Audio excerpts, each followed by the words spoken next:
out of nowhere, Dave calls me and it had become news that Jason Newsted had departed Metallica. And he calls me and he says, "Hey, Lars just called me. And he asked if it would be okay to put your name on a list. They're obviously looking for a new bass player." And he goes, "Obviously, I hope you don't do it, but I could never stop you from that. And you have my blessing if they call you. That I could never stop you from an opportunity like that. That would be great." And then he jokingly says, "I hope you don't do it." The David Ellefson Show. Featuring Grammy Award winner David Ellefson and respected metal journalist Joshua Toomey. Presented by EllefsonEmporium.com. Here is David and Joshua. Greg Prato, cool couple of episodes here. In fact, it's so long we have to cut it in two. Right? So yeah. he's interviewed me a lot over the years.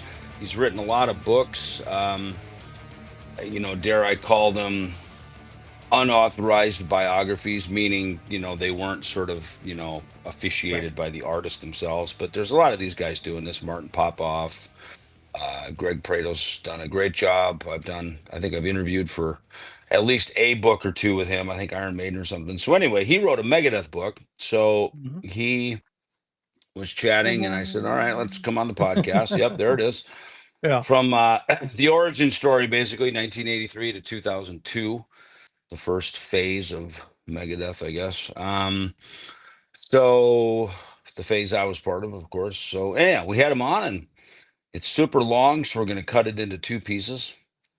And then Josh, you had the idea, because we're starting to get funny, artists are coming to us, but also publicists and record companies are coming to us asking us for people to be on the podcast, which is awesome. Right. Super cool. Yeah, it's awesome. And these are our friends, so absolutely. I don't think that's the thing. These are musicians having conversations with other musicians, for the most part, right? I mean, we had Metal Marie on, who was a publicist. Maybe she wasn't a musician, but she's the sister in the neighborhood. Right.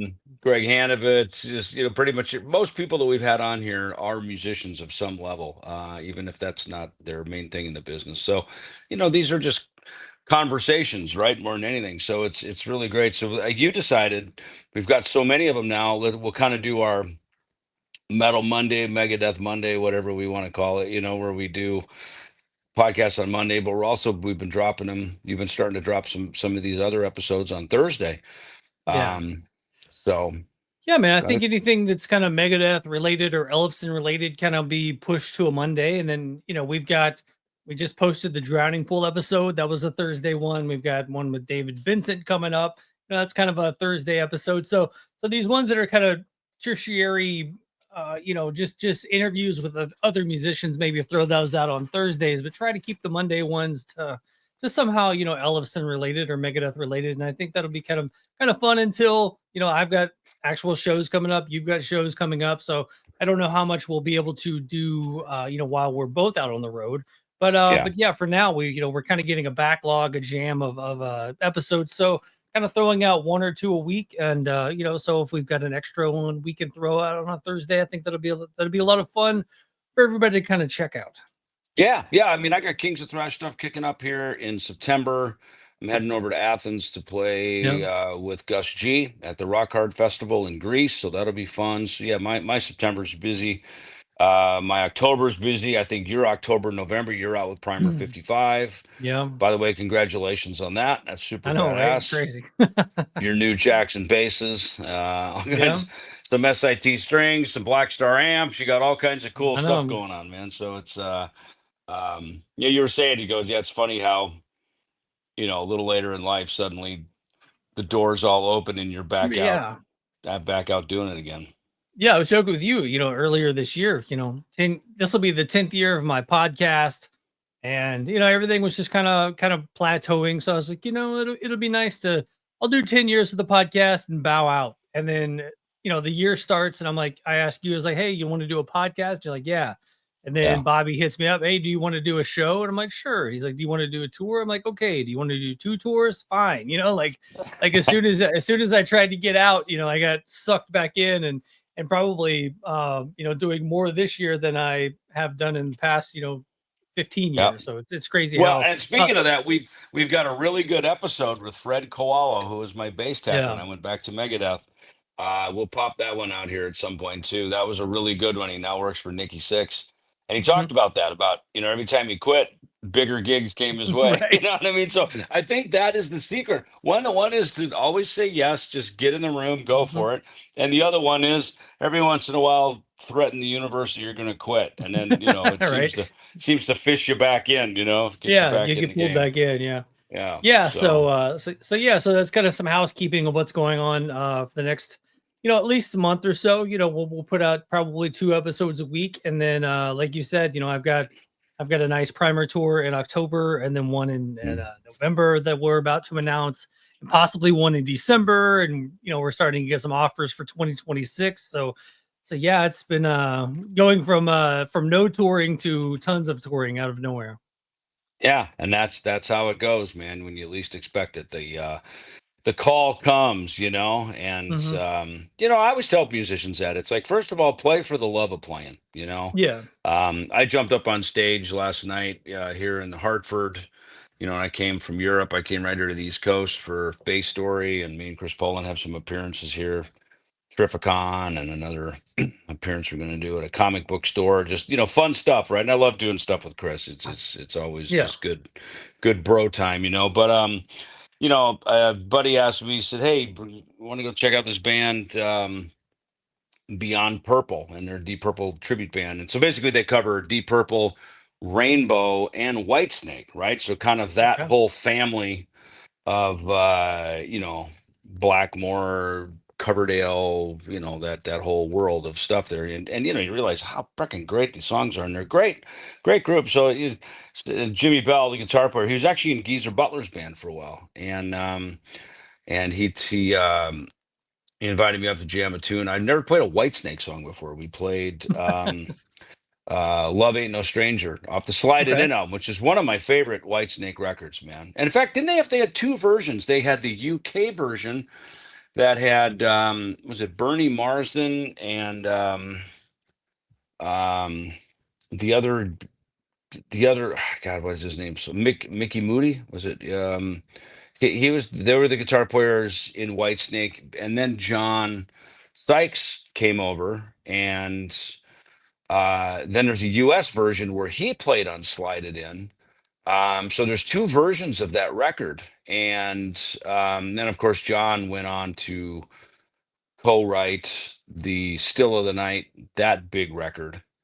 And all of those songs. Probably wrote at least that record. And then maybe what did he, of course, he right before that, he had been in Blue Murder. He was in Thin Lizzy. I mean, and Tigers of Pantang. I mean, what a feisty, fiery player, man. I mean, it's kind of like he was Zakk Wylde before there was Zakk Wylde. You know what I mean? So right. He was like the guy on the other side of the pond over, the English version. And then Zakk comes out over here with the same kind of mentality, just ferocious, fierce playing, great singers, both of them. They could sing great. A friend of mine did a documentary on John Sykes, and it's on YouTube. I don't know what it's called, but it came out this last month. Super, super great, man. And you see John sing. He can sing all the Thin Lizzy stuff that, of course, he wrote. Cold Sweat, Thunder and Lightning. This is the one. A lot of that stuff off the Thunder and Lightning record. And so it's like you realize, okay, this guy not only can play guitar like a beast, but he's also a good singer, which I guess helps. That's why he was such a good composer. He can not only play good, but he can sing. He understands how to compose a song with a vocal. So anyway, but yeah. Of that era, man, that the Whitesnake '87 album is a classic. Can't get away from that one. Yeah. So yeah, no, absolutely. I remember going to the MTV Awards to go see that, and seeing Tommy Aldridge had that big cage, and that's where Nick Menza got the idea for the cage. nice. was to build that big, huge cage like that. And I mean, Tommy's was just badass, man. It was just so cool. And yeah, those guys had all the right, they just had all the right pieces, you know, with Adrian Vandenberg, Mhm. Rudy Sarzo, Tommy Aldrich. Who else was that? Vivian Campbell? That was in Whitesnake. Who else was in Whitesnake at that time? Was it Vivian, Adrian Vandenberg? And you know what's funny about Adrian Vandenberg? I saw he had a band called Vandenberg, Mhm. and they opened for Ozzy in Sioux Falls, South Dakota, when I saw Jakey Lee Oh, nice. in 1982, right as Jake first joined the band. Yeah, their opening act was Vandenberg. And now Adrian's been back out doing Vandenberg. He was on Monsters Rock Cruise a couple years ago. So he's been out touring under that. I love that debut album of theirs. It was super, super great. So Oh yeah, all good stuff. yeah. Well, cool, man. Well, let's dive into our interview with Greg Prato, and this is the Do it. part 1, and part 2 will be out next Monday. So, hey, everybody, David and Josh here, and just want to let you know about Rockabilia, our new partners here on the show, and you can visit them and enter David10 for 10% off on any of your purchases. So, some cool stuff they have there, Josh. Yeah, it's pretty awesome company. I mean, if you're of my generation of the we go to the magazine aisle, and when it was a print magazine, and Rockabilia was in every Metal Edge and Metal Maniacs and whatever else, and you would circle every Megadeth t-shirt you wanted, or Metallica or Slayer or whatnot. So super pumped to have Rockabilia on with the David Ellefson show. And just a few things. They've got over 500,000 items over at rockabilia.com, including staples like the Master of Puppets shirts, Rest in Peace shirts. They do limited edition exclusive drops each month. And the one thing that they wanted to stress was everything is 100% authentic, no bootlegs over there at rockabilia.com. So that's obviously a plus there too. Cool. So the money goes where it's supposed to go. So, all right, excellent. All right, so check it out. Rockabilia, David 10 for 10% off. Check it out, rockabilia.com. Greg Prato, welcome to the show. My co-host Joshua Toomey here. And, it's funny. You two guys are actually have been kind of career interviewers. Josh has had his podcasts. I've been on his podcast before. Talk to me. And Greg, you've interviewed me a lot over the years. Yes. A lot for various things. You've done some really great pieces in Ultimate Guitar. So now interviewing you because you just wrote a new book about Megadeth. Yep. And it's interesting because it's the world's state-of-the-art speed metal band. It's the name of the book is The Megadeth Story, 1983 to 2002. Yes. So I guess to start with, why? What was the importance of doing this book and this band, and what does this all mean here? Well, pretty much like you just said, I've done so many interviews with you over the years, and not only with you, I've interviewed Dave Mustaine numerous times. I've interviewed Marty Friedman numerous times, and I interviewed Chris Poland for the first time earlier this year or late last year. Mm-hmm. So I had all these different, and I also interviewed Mike Klink, who of course produced the Rest in Peace album. Right. So I've done all these interviews over the years, and I just realized that with all these, and it was also over a variety of different topics and also subjects and also all different eras of the band. So I figured that was a great starting point for a book. And then I also reached out to a bunch of other people who I know are admirers of Megadeth, such as KK Downing from Judas Priest, or formerly of Judas Priest, right. Paris Mayhew of the band The Cro-Mags, who toured with Megadeth back in '86. Richard Christie from the Howard Stern Show. Megadeth is one of his favorite all-time bands, and he said during the interview that Nick Menza is one of his favorite drummers, and also Gar Samuelson. Those are two of his favorite drummers. So, yes, I figured that would be a good starting point, and here we are. So it's interesting. You put a book together like this. It's kind of a style to use pre-existing interviews. You didn't come along and interview each of us for the book. The book is sort of an amalgamation, a compilation of a lot of pre-existing interviews, bits like this. I read Brad Talinsky. We've had him on our show here. He wrote The Eruption, me being a huge Eddie Van Halen fan. Eddie never did write a memoir. But that kind of became his memoir, if you will.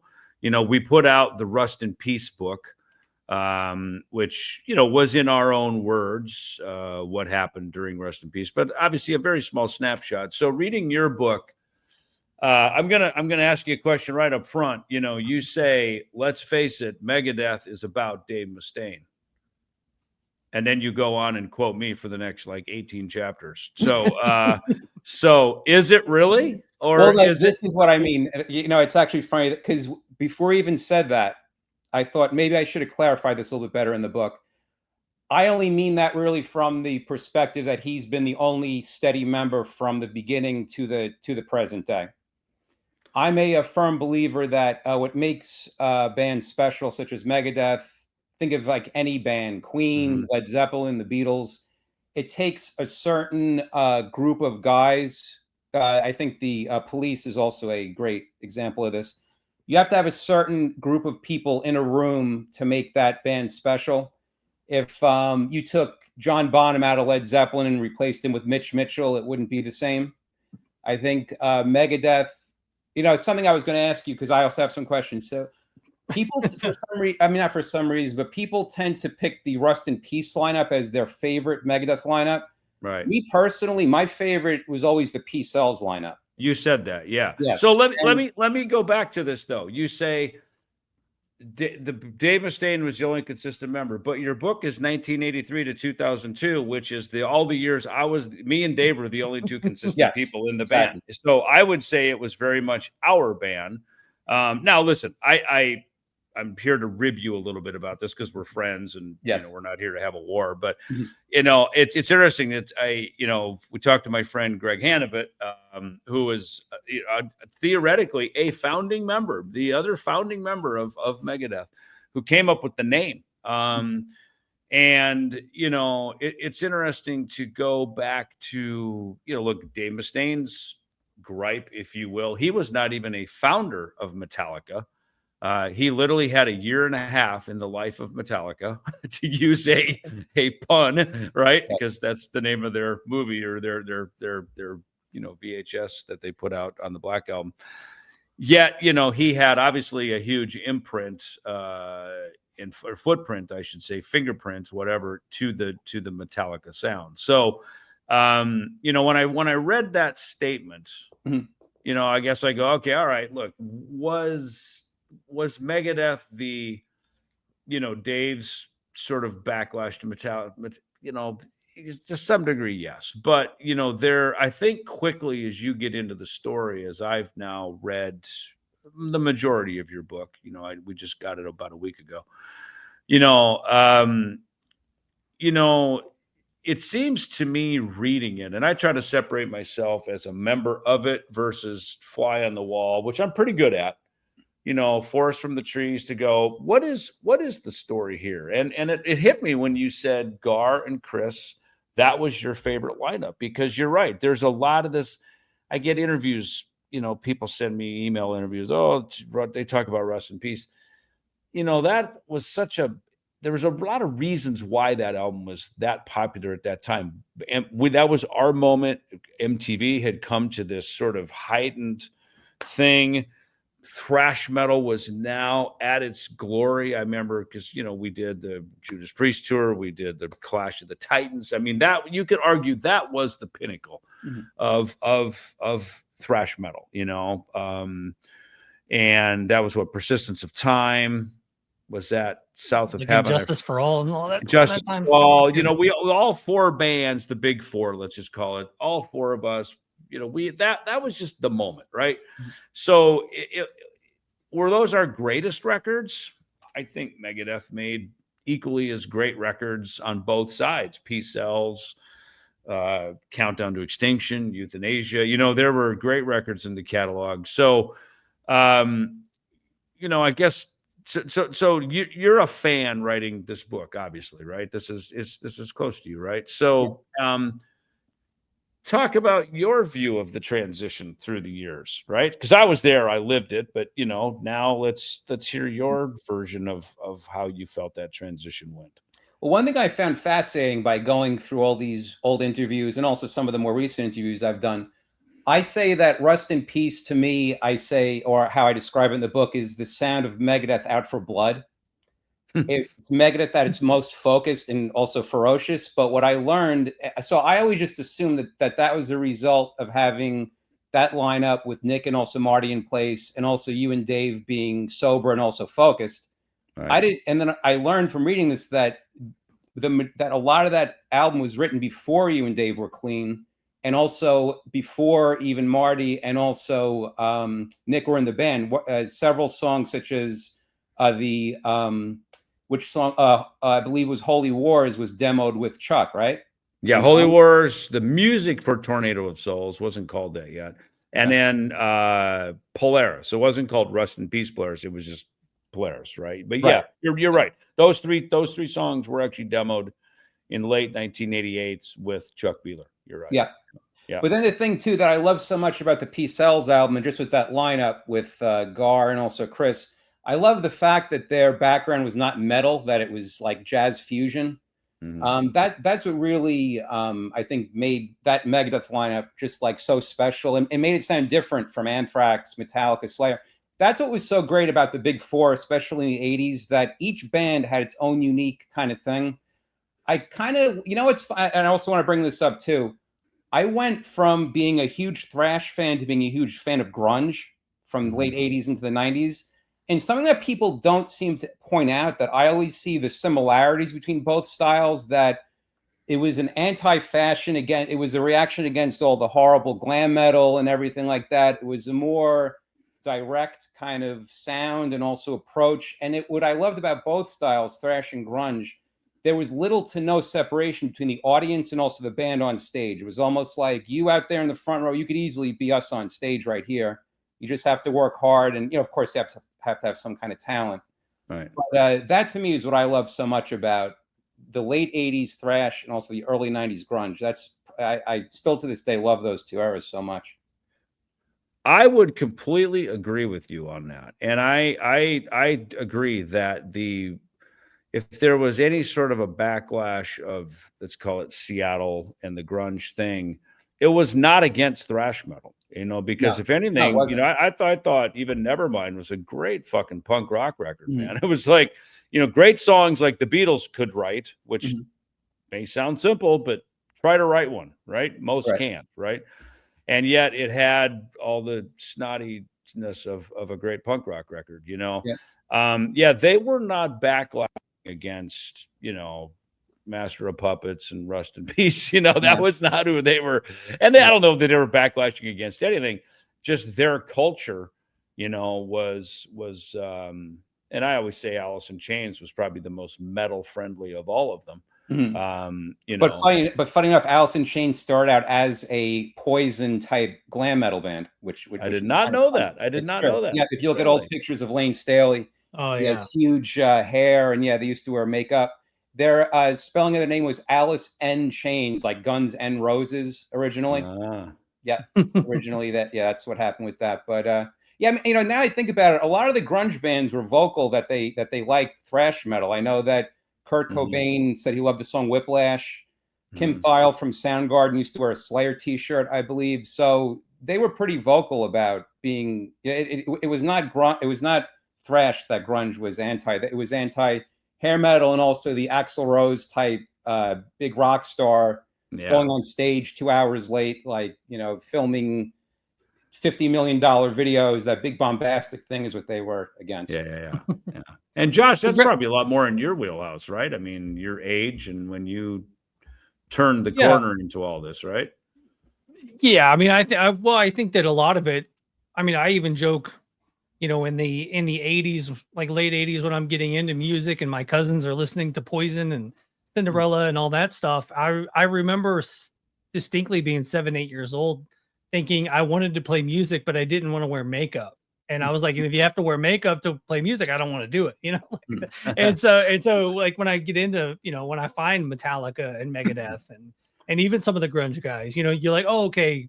Like Greg was saying, it's like, I could be that guy on stage. I look, we look like that, we're not wearing spandex and our hair teased and everything else. throughout the day. Yeah. And then now you can get on stage and do it.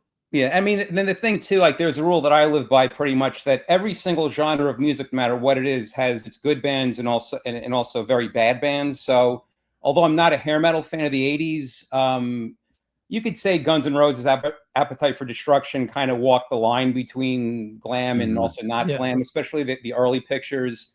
To this day, I still love the David Lee Roth Eat 'Em and Smile album, and you see those videos and they're wearing spandex with hair and everything, and I still love that album. Oh, yeah. Warren DeMartini from Rat, that was a glam metal band, but he's to this day he's widely respected by everyone as a fantastic guitarist. So each style of music has its good and bad bands or artists, I would say. You know, I remember there's this moment when we were right down to Extinctions in '91, and we were at the Power Plant Studios up in North Hollywood, and it may have been Captive Honor. There's probably a song like that, right? And I remember we got to this part of the song, and Dave and Marty turned to each other and go, "Okay, who's going to play the solo here?" And it's so clear to me, like, why does there need to be a solo here? Like, right. And right. It just didn't seem like there needed to be one. And I guess, you know, even me growing up in our genre, right? Mm-hmm. I wasn't thinking, well, Nirvana wouldn't have a solo. I wasn't thinking like that at all. It's funny. I just found it funny that then they would come along and kind of do the same thing. Like, there's no solo, just play right. Because it's a fucking great riff. It's just a killer riff, right? Yeah. And you know, to some degree, Pantera maybe caught that a bit. As great of a lead guitar player as Dime was, you know, Pantera's solo sections were not, to me, their strongest parts of the songs. There was when they were all hunkering down, chunking riffs, man. And again, Dime was one of the best as a lead guitar player, but because they didn't have a rhythm guitar, you know, some of the sound fell out a little bit and it became this, you know, Van Halen-ish kind of thing.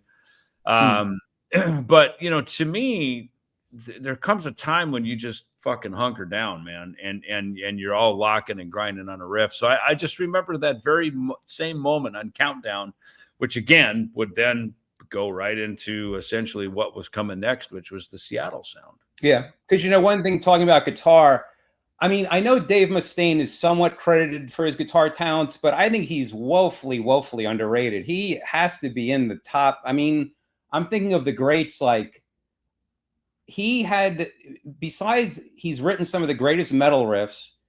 I was listening back to a lot of Megadeth songs that I hadn't heard in a long time, and he has a way of taking a riff and like adding parts to it that makes a good riff greater. And also listening to his solos, especially on Peace Sells, it's a little difficult to determine for me which is Chris and who is Dave. Maybe if I listened to it more, I'd be able to get it in my head. Right. But I just love when guitarists have solos that it's like a melody that you could sing, or it's like it's not just a flurry of notes. And to me, I have to put Dave Mustaine in the same category as like a trying to think of like guitarists that you could, you know, like Ace Frehley, a Michael Schenker, that the solos have substance, and just the riffs that he came up with, and just his big part, and also the formation of course, Metallica's sound. You know, he really, sadly, you know what it is, what's going to take place, I'm sure, is when he passes away, everyone's going to be like, oh my God, his talents were extraordinary. You know, like that's what always seems to happen, sadly. You know who spoke to that? And then Josh, I'll let you talk here. I don't mean to cut you out, but we're just going down a road here. I think Greg's probably listened enough of these podcasts to know that I come in around the 20-minute mark. So. Yeah, right, exactly. So, it's interesting that you say this, Greg. So Tom, when Dave had his throat cancer treatments, Tom Morello wrote a really great piece that I think was in Rolling Stone, and it was talking. I think the title of it was "The Importance of Dave Mustaine to Heavy Metal and Music."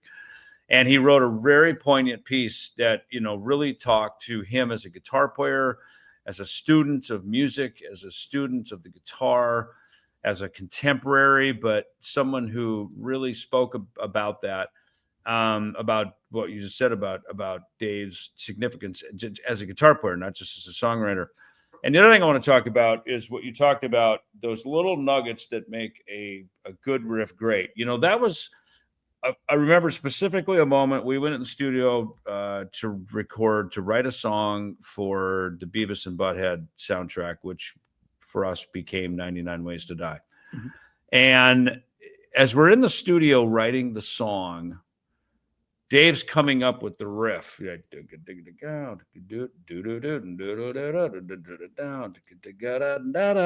It's a whole intricate thing, right? It's El Di Meola, playing a whole passage, and I stopped him. I said, "Where are you going to sing over that?" and one of the things that I realized with Dave, it's always in his head. He's got it in his head. What? Like, don't interrupt me. I'm on a thought here, and I learned that over the years working with him. Is don't interrupt him. Let him get it out. Let it all come out, and then you can sort of look at it from there. In fact, there was a, Nick Raskolinis apparently was hired to do Dystopia, but before I got there, he was in the room for a little bit. And pretty quickly, he wasn't in the room. And Nick's a fantastic producer. He's a great producer, right? I mean, Rush, the Foo Fighters, and but he's a song guy. And Chris Adler told me, he kept bugging Dave, going, "Where's the song? Where's the melody? And Dave's like, "It's in my head. Leave me alone." And finally, he's like, "Get this fucking guy out of here." And next thing you know, Nick's not on the record anymore, not producing it. But and Nick, didn't have the experience that I did, which is, hey, step back, let the guy do his thing, and now's not the time to chime in. But you're right about that. When we first started Megadeth, there was two kind of different types of guitar players. One was this Van Halen, maybe even Randy Rhoads a little bit. You listen to some of these live recordings of Randy, King Biscuit, Flower Hour, these things, and they fill every hole, right? And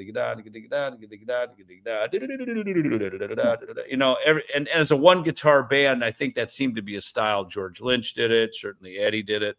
I think Randy did it a lot. They're always filling gaps, whereas Dave was very much like, you play the riff, you don't fucking ever change it. That's what it is. You're going to play it like this forever, right? And that was much more the Iron Maiden approach that I saw, which is when they wrote a solo, that fucking solo was played exactly the same every night. It was a musical piece of a composition.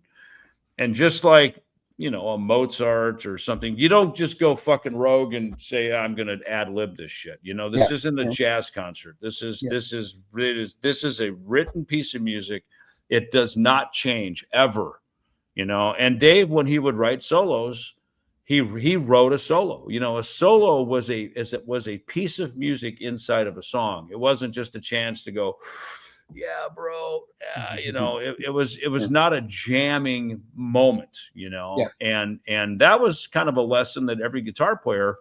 Chris Poland usually didn't play the same things twice. In fact, it's been fun to watch him relearn his own stuff in Kings of Thrash, because for him to do that. Same with Jeff Young. Jeff is a very diligent guitar player and will learn everything note for note, and I'm kind of a stickler about that in that band because of how we were in Megadeth, which is like, hey, play this shit exactly the way, because our fans want to hear it exactly the way it was on the record. This is not a free form moment to take musical license and go off and, come up with your own version of it. It's like, play it just like that. So to what you're saying about Dave's musical aptitude is, he thought like a composer, and me playing on an orchestra band, I understood how composers composed, playing either marching band music, whether it was John Philip Sousa or it was, orchestra music, from the greats. It's like when it was written like that, it was put on paper like that. You play it the same every time. You don't change it. And that was very much,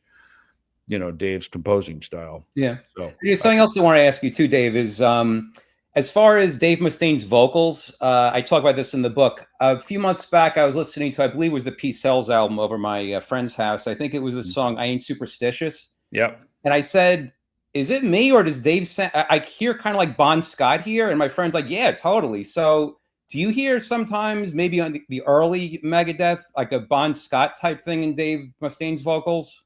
It's funny you mentioned him. I don't hear it like that. You're right though, because as we would later get into AC/DC, AC/DC, it's funny.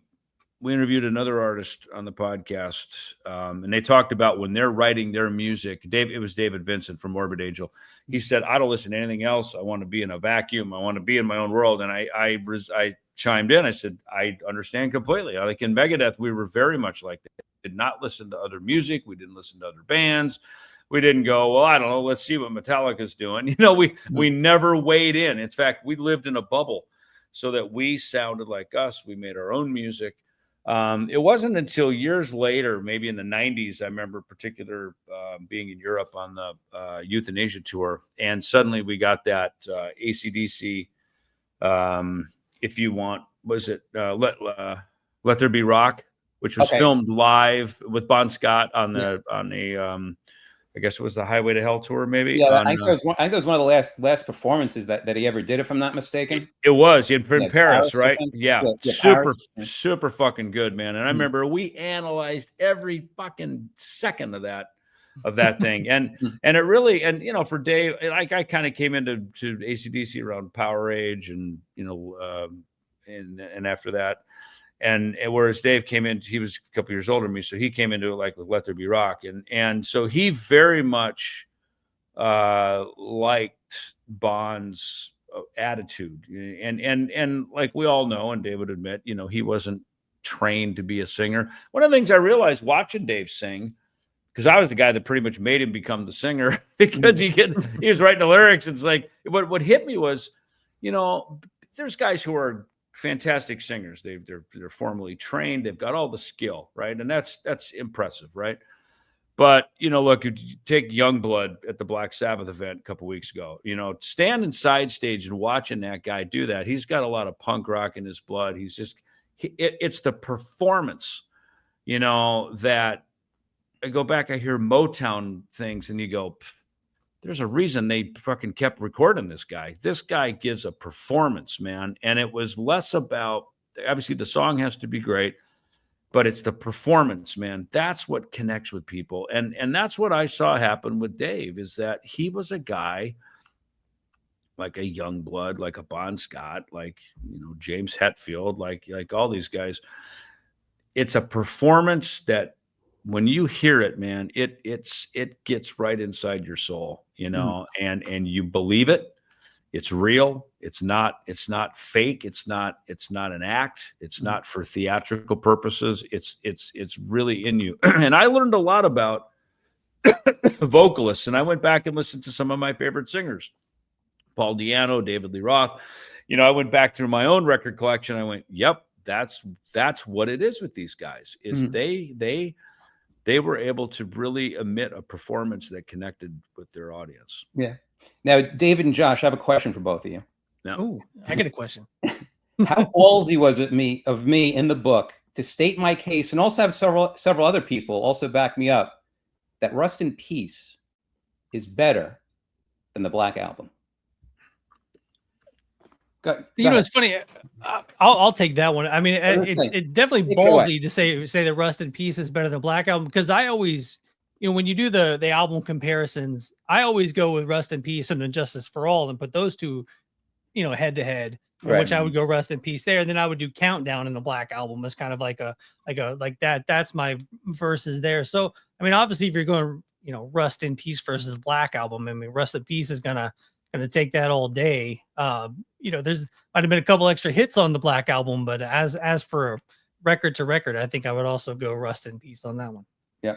Dave, what do you think? I would agree with Josh. I think So Far So Good, So What, and Justice for All were at the same year, right? I mean, like we finished the Justice came out in 88, Rust in Peace came out in 90. Yeah, and so we were finishing the So Far So Good So What campaign, that tour at late 88, and Justice was coming out.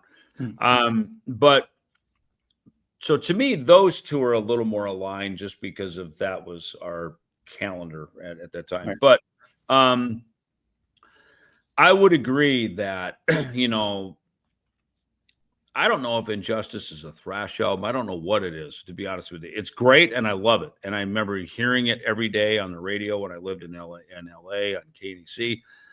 I listened to it in my car. Usually not when Dave was around, but I listened to it a lot. And, but I think when Rust in Peace came out, we wrote that in such a bubble. We did not listen to anything else. I think if anything, I listened to Annihilator. Alice in Hell? Yeah, Alice in Hell. I love that record. I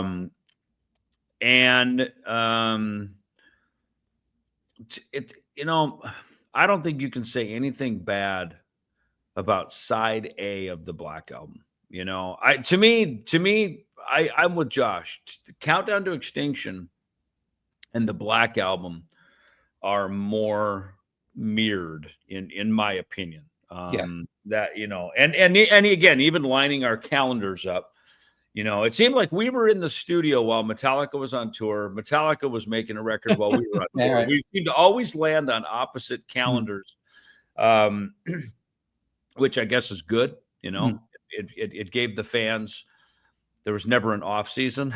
There was either a Megadeth or a Metallica record, so. Because, pretty much now I think about it, how I put it in the book is that I start out by saying that Rust in Peace is superior to the Injustice for All album. And then I said, and also I'll even say it's better than the Black Album. And then we have people talking about it, which is pretty funny. Don Jameson goes on record saying that he does not like Injustice for All at all. And his great quote is, people will go to him and say, "Oh, I just saw Metallica and they brought back Harvester of Sorrow." And he says, that would be like torture for me. He said, that would be like my, he said that would be like my beer song, meaning that's a song he'd get up to buy a beer. Well, Greg, diving into the book, what was there anything that you kind of came across or an interview or, just kind of getting into this that you learned about Megadeth or kind of was surprising? You're like, oh, I didn't realize that. Was there anything that kind of sticks out there where you're like, oh, this is new information? Yeah. I mean, like for instance, before we were talking about, I always assumed that Rust in Peace was the sound of Megadeth at its most focused and strongest. But meanwhile, it seemed like it started at Megadeth at its like most almost going to fall off the cliff, right, Dave? Is that right? Pretty 100%, much? 100%. Yeah. So I mean that's like insane to think about. You guys came up with one of the all-time classic metal albums, and it was like that out of control. But something too that this kind of ties in with the book, but something else I want to ask you too, Dave. That I find this absolutely fascinating because this is like, I'll just disclose this, that I've never done hard drugs in my life at all. But I find it fascinating, artists in particular that wind up doing hard drugs, because to me, it's just always been so clear, like heroin, cocaine, there's nothing good that's going to come out of this. You're going to wind up either strung out or dead or, just pretty much fucked. But I mean, like you and Dave seem to have a pretty good head on your shoulders, but yet you got involved in that. Like, when you started with that, was it like, oh, this is dangerous, or just, hey, life's a party, fuck it, or you know what I'm saying? Like that whole thing to me, I always find fascinating. So I did not do drugs, didn't drink. In fact, as a musician, as I started out with my bass at age 11, started bands at age 12. I played for several years, and that was never around. And I remember my band in Minnesota. We got this kid who was like a grade or two older than us, and he was in 9th grade, and he smoked pot, and he was the singer. And I remember my drummer and guitar player would hang out with him, and they thought he was cool because they were starting to smoke weed. That was definitely not allowable in my family. Not even really alcohol, maybe, but we were not a family of addicts at all. That was just not part of our family. But starting drinking in your teenage years, that's kind of what kids were doing, in a small town, right? But I remember this singer guy, he'd smoke pot and he'd forget the words. I'm going, dude, you got one job, sing the words, you know what I mean? And he'd forget like an AC/DC song. It's like, dude, come on. So to me, it never looked good to me. I didn't like it. Then I started smoking dope a little bit, and it just made me feel stupid and thick and not present, But as time was me and my buddies, we moved to Hollywood, and we got to Hollywood in 1983. Cocaine is on the cover of Time magazine. Like it's an epidemic, right? And and it's everywhere. And pretty soon, I think for me, I just became a product of the environment that was around. I remember after I got to LA in June of '83, maybe a month or two into it, I swore off. I was like, that's it. I'm going to clean up my act. And I did. For about a week, I stayed sober, right? I didn't drink, I didn't smoke weed. I didn't do anything because we'd started to do a little bit of cocaine. The shit was around, and I remember I lasted a week, and I think that was the only time that I ever had any sobriety until I finally got sober in 1990, right before we made the Rest in Peace album. And, I think, Gar and Chris got in the band, and Dave, look, Dave has told his story, of drinking and everything. And obviously his story, just departure from Metallica, is pretty famous.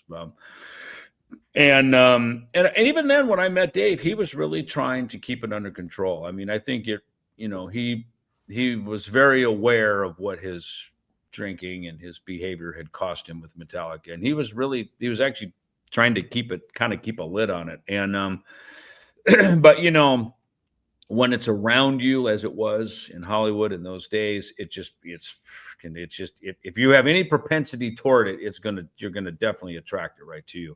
Yeah. And, we had a manager who brought Gar and Chris into the band. His name was Jay Jones, and he would always stuff a little snort up our noses. And, again, he was kind of that guy. He's deceased, so I don't want to sit here and talk bad about him. But that was kind of that, that Hollywood manager. Here, kid, have a snort. Da, da, da, da, da, da. And so I got to see that and be around that. And I just kind of always felt like as long as I was doing Josh's drugs, I must not be a drug addict because, Josh is the addict. He's got the drugs, and I'm just making this up. Josh is a drug addict. But, as long as I was doing Jay or someone else's drugs, all right, it's not that bad, and then the day came, I think, for me when I started buying a little for myself. Then I'm like, yeah, fuck, I'm definitely crossing the line. I didn't have money to buy drugs. I was broke, and so, but when Gar and Chris got in the band and, their story, they came from this jazz background, and that's when the heroin got introduced. And, by that time, look, when you're drinking and smoking and snorting some cocaine, and now suddenly there's this brown powder, look, all my punk rock heroes like Sid Vicious and all these people died of the shit. So yeah, it's not good. I always said if I was 15 years old on the farm and someone came up and said, "Hey, David, you want to try some heroin?" You'd be like, "God, no, of course not." But now you're a little drunk, you're a little fucked up, you've got some weed, you're snorting some coke. It's all part of the thing. You know what I mean? And you're hanging with a shady cast of characters. Anyway, and I don't mean Dave, Gar, and Chris. I'm talking about, just the people around you, that pretty soon when the drug comes in, it's easy for the drug to walk in the door when no one's really guarding the door. You know what I mean? It just kind of finds its way in the room. So I think that's what it was. Because you're right, Dave and I were not heroin guys. We were more UFO and Iron Maiden, drink some beer, smoke a doob, whatever. It was, chicks and rock and roll and drink. We were more of those guys. It was a bit more all American, I think, for me and Dave. But once that heroin came in the door, until I got cleaned up off of that in 1990. Yeah, that was a rough road, man, because that speaks a weird thing to you, like, you're not great unless you do heroin, or you can't do this without me now. I mean, man, if you want to see the devil, heroin is it, man. I mean, that is a dark fucking drug that will take you down. I mean, there's no bottom. The bottom is death, or you make Rest in Peace, I guess. Yeah, because to also answer your question before, Josh, something interesting that was interesting doing this book is looking back at old interviews compared to interviews that came later. Like, there's a lot of contradiction. And like, for instance, like Dave, there's one thing that you said that in the VH1 Behind the Music, you said that the 1988 tour after Monsters of Rock had to be canceled because you were just full blown addicted to drugs. Yeah. But then there was a quote I found from Kerrang in like early '89 where you were saying, "Oh no, it wasn't that. I heard the rumors. It was just that I hurt my hand and they wanted to bring in a replacement player. Oh no, that I said, look, if you guys want to carry on, bring in a replacement player. But no, they didn't want to do that because it's like Led Zeppelin, like one member would totally change a thing." So it was interesting to see or hear like kind of contradictory type things.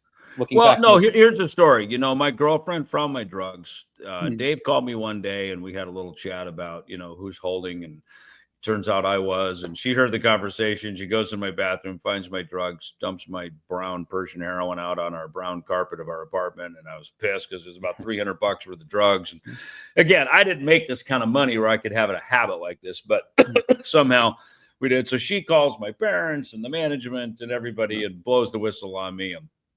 And you know, I think to some degree, look, Dave had a reputation, you know, of being the wild man. And, you know, Junior here, me, I was kind of, you know, it was the funny man, straight man routine, right? And I was the straight man and I'd keep it in check. And once people found out, oh, fuck, Ellefson's doing that shit too. Oh, this is bad. And she basically, my girlfriend said, look, you can go play Donington, but then you're coming home and going to rehab, you know, or I'm out of here. That's, you know, and look, that's typical, right? Somebody somewhere says, hey, either you clean it up or I'm out, you know, that either a wife or your kids or a manager, a band member, you know, there's got to be some retribution. There's got to be a price to pay somewhere, or else, let's face it, we don't change, right? That's just what it is, right? And so that was it for me, you know. And fortunately, you know, we had an agent who, you know, was able to kind of sort of, you know, this is typical, right? A publicist makes up oh, Ellefson fell in the shower and hurt his hand, you know. I later, when I got sober, I made amends to him and I cleaned that up and I made amends to everybody. And I just said, listen, I realized my addiction put you in a terrible place, and, you know, you had to sort of fabricate something, and I was wrong. That was on me. And, you know, a couple years had gone by at this point, and everybody was just happy I was sober, you know, and Megadeth was back in business and we were able to be productive and make money. And that's all anybody wants. They want you to be clean. They want you to be productive. They, you know, if your agent and your manager, they're not there because they're your friends. They're there because you're in business together, right? Everybody has a role, right? So they were just happy I was on the up and up, and, you know, for real. So it's all been water under the bridge. But you know, yeah, I put them in an uncomfortable position. It was bad, you know, and I guess that's ultimately what addiction does, you know, is addiction is the great lie. You know, I love, you know, with Dave, the opening line and, you know, Prince of Darkness, right, on the Risk album, you know, talking about Satan, you know, I fathered the lie, you know, the darkness, the Prince of Darkness, the darkness not only of Satan, but the darkness of alcohol. Songs kind of particularly about alcohol and drugs. So, you know, that it had its hooks in me. And then when I got clean, you know, unfortunately I've been able to stay free from it, you know? Yeah.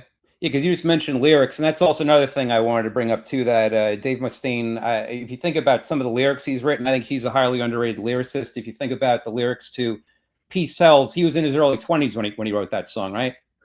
Yeah. I mean, I'll never forget, we were driving up to pick up Gar, I think, going to rehearsal, and I would drive my van that my dad gave me, and he'd ride shotgun, and he'd often be kind of in his own head, in his thoughts. And he just stops and he looks at me and he goes, hey, what do you think about Peace Sells, but who's buying?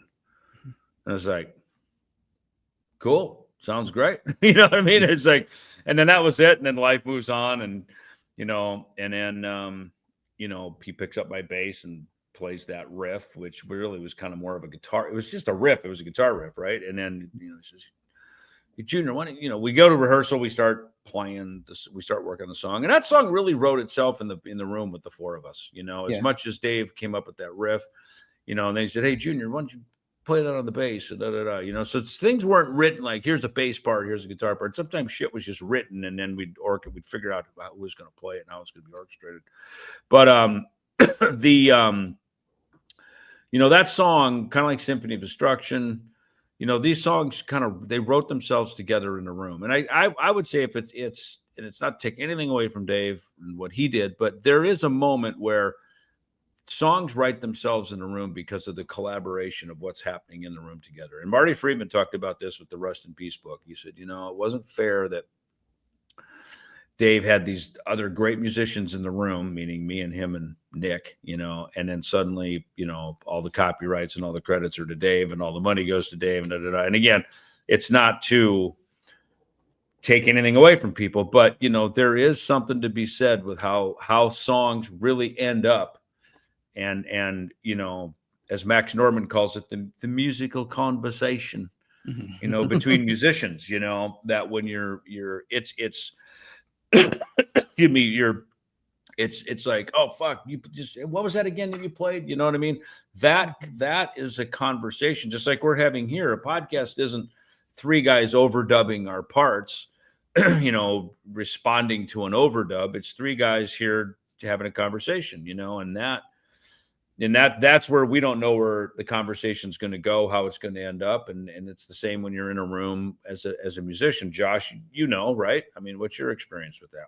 Oh yeah. I mean, some of my favorite riffs that we've ever written were written in the room because somebody's trying to get a tone on their guitar and you're like, what did you just play? And they're like, I don't know. I'm just trying to dial in a tone. Well, do that again, do that 4 times and do this 8 times. And then we're going to do this, you know, like you can just, that's why I don't like the idea of writing and recording, you know, through tracks and just sending, you know, I'll send Dave a guitar track or something like that. Like I like being in the room, and I like when I hear that even newer bands like still get in a room and hash it out and write, because you know the happy accidents and everything that you can get in a room that you can't get, you know, just Pro Tools over the internet. Yeah. One thing about that Peace Sells song, just to point out something else, when I once interviewed Dave many years ago, Dave Mustaine, he said that at Megadeth's rehearsal space, he wrote the lyrics to Peace Sells on the wall with a Sharpie, and then whoever inherited the room probably just painted right over it, never knowing that it was a pretty important. Yeah, he did. And no, he had this blue notebook that followed us around for probably through the Peace Sells album, you know, and that's where all the lyrics were, you know. Yeah. So it's kind of funny that, you know, with I think the master tapes from Killing Is My Business and, you know, this blue tablet, you know, that in there was basically our future, you know, was as we would, you know, move in with some girl and hang out with her until she threw us out. And then we'd move in with some other guy until he threw us out after we ran up his phone bill, you know, and, you know, that's just kind of how we lived as basically vagabonds, you know. But yeah, Peace Sells. You know, and again, and Dave had this way. I learned a lot from him about, in fact, as we would write together in later years, he'd ask me just the simple question, he goes, it's a cool lyric. What's it about? And I knew I better have an answer, right? I better be able to answer that. And I felt like sometimes maybe he didn't want to use it. So he would ask me the question so that he could, you know, well, if you don't know what it's about, I'm not going to sing it, you know. And it was hard sometimes to write a song for Dave, because you realize, okay, this is a very stylized singing. It's a very stylized character, because Dave singing is a character. So am I writing a lyric here that may be important to me? Is he really going to sing this? You know, so a lot of what times I would have to write something and almost second guess myself a little bit and go, okay, I feel it should be this way. Let me present it like this, and sort of build a case of why I think it should be, you know, like have an explanation going, well, we could change this, we could do that, we could alter this a little here to find a path. And other times it was just, he wasn't in the mood. He didn't want to fucking hear it. You know what I mean? Yeah. It's just like, he's like, I don't want to hear anybody else's music. I'm writing my own shit, and I don't want to hear any of your guys' stuff. You know what I mean? So I always find that funny when, the band's at home collaborating. It's like, no, they're not. The band's at home doing nothing, being told to stay home until he finishes writing his shit. And that's what it is, you know? And look, every band has a path. Every band has a way, you know, and it's probably one of the more frustrating things was to try to determine, okay, is this an album we're collaborating, or is this an album that he's going to write? And I think through the 90s, that's the thing I think the fans picked up on the most. The 90s were a collaborative season, you know, and everybody was encouraged to bring to the table. And in fact, when Bud Prager, you know, Cryptic Writings and Risk, you know, he really encouraged Marty to step up. Like, Marty, we need your melodic expertise. We need that piece of this, you know, which you can hear on Trust and Almost Honest and Use the Man and that radio era of Megadeth. You know, Marty was able to really bring, as quirky as his playing was, because it was kind of, it was quirky, you know, with this sort of Japanese influence that he had. He had this sort of, you know, kind of almost a new age sound, you know, that when he brought that in and it got sort of worked up through Dave's, you know, hands and his mind, it could be integrated in, and it really helped. It paid off big time, you know. Right. So yeah, and then something else from the book, that when I spoke with you, Dave, for the book, I asked you about the rumors concerning Metallica reaching out to you in 1986 and also 2001 about possibly joining. And my question to you, if Metallica makes you an offer too good to refuse in 1986 and 2001, do you join either of those two times? Well, they didn't. So I don't know. Yeah. Well, so you know, in 2001, we had just finished recording "The World Needs a Hero." We just signed this very big deal with Rod Smallwood's company, Sanctuary Records. Rod Smallwood being the manager of Iron Maiden, and you know, to me, I thought, how cool is this? You know, this is kind of our golden watch retirement record deal, right? Mm-hmm.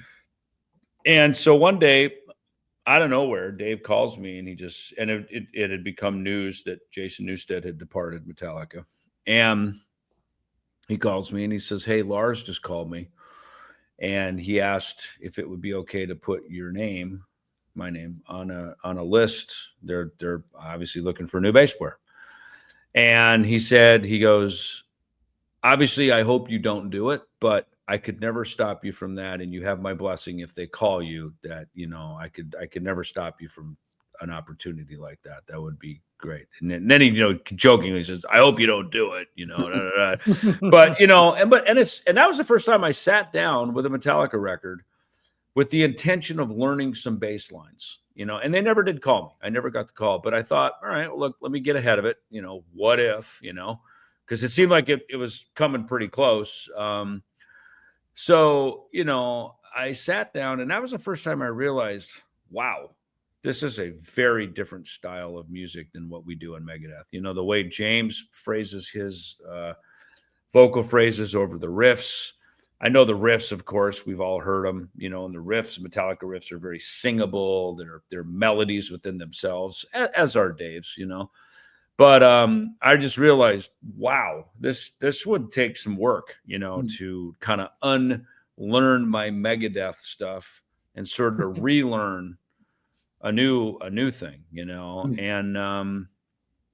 And you know, then ironically, 9 months later, you know, Dave, you know, quits Megadeth, you know, wraps up Megadeth, you know. And, you know, the irony that Al Pitrelli on that same tour had asked me if I wanted to go play in the Trans-Siberian Orchestra.